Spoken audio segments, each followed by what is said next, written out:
போலி கையெழுத்து போட்டு 3 கோடி ரூபாய் சுருட்டிய சம்பவம் பெரும் பரபரப்பை ஏற்படுத்தி இருக்கிறது. இது பற்றிய மேலும் விவரங்களை தருகிறார் நமது செய்தியாளர் மூர்த்தி.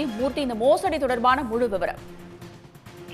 சென்னை மாதாவரத்தில் உள்ள தமிழ்நாடு கால்நடை மருத்துவ அறிவியல் பல்கலைக்கழகத்தில் சுமார் 3 கோடி ரூபாய் நிதி மோசடி நடந்திருப்பதாக கூறி 12 பேர் மீது வழக்கு பதிவு செய்துள்ளனர் ஆவடி காவல்துறை ஆணையர் அலுவலகத்தில். சென்னை மாதாவரத்தில் உள்ள தமிழ்நாடு கால்நடை மருத்துவ அறிவியல் பல்கலைக்கழகத்தில் இயக்குனரும் தமிழ்நாடு தேர்வு கட்டுப்பாட்டு அலுவலருமான கார்த்திகேயன் ஆவடி காவல் ஆணையர் அலுவலகத்தில் புகார் ஒன்றை கடந்த சில தினங்களுக்கு முன்பு அளித்திருந்தார்.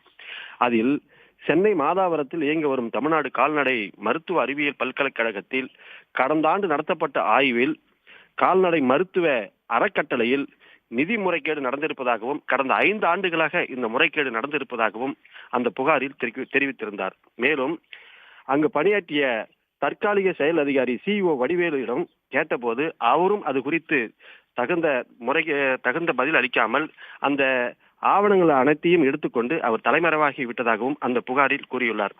இந்த புகாரில் பல்கலைக்கழகத்திற்கும் சொந்தமான 12 வங்கி கணக்குகளில் இருந்தும் கால்நடை மருத்துவ காப்பீட்டு அறக்கட்டளை தற்காலிக CEO வடிவேலு, கால்நடை நலக்கல்வி அமைய பெண் உதவியாளர் ரஜினி உட்பட 12 பேர் வங்கி கணக்கில் 2,85,38,000 ரூபாய் பணம் முறைகேடு நடந்துள்ளதாகவும் தெரிய வந்துள்ளது.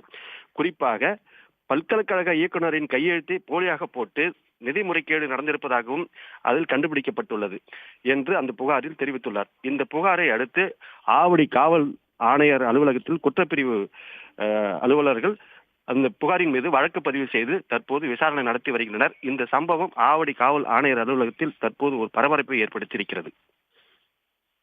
விரிவான தகவல்களுக்கு நன்றி மூர்த்தி. உடனுக்குடன் செய்திகளை தெரிந்து கொள்ள சன் நியூஸ் பெல் ஐகானை கிளிக் பண்ணுங்க.